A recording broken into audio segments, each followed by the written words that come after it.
आयज भाऊबीज भाऊबीज ही परब भाव आणि भयणीच्या मोगाचे आणि समर्पणाचे प्रतीक। भाव आणि भयणीच्या पवित्र नात्याचो हो उत्सव।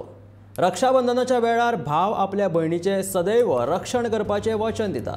तशेंच दुसरीकडेन भाऊबीजेक भयण आपल्या भावाच्या दीर्घ आयुष्या खातीर प्रार्थना करता। ह्या सणाचो उद्देश इतकोच की भावा भयणी वयलो मोग सदैव तिगोवन उरचो। आमी आपापल्या जिणेंत सदांच व्यस्त आसुये पूण एकमेकां वांगडा कांय खीण आमी घालोवपाकूच जाय। तेन्ना भाव भयणीच्या सणाच्या भाऊबीजेची सगळ्यांक उर्बेभरीत परबी।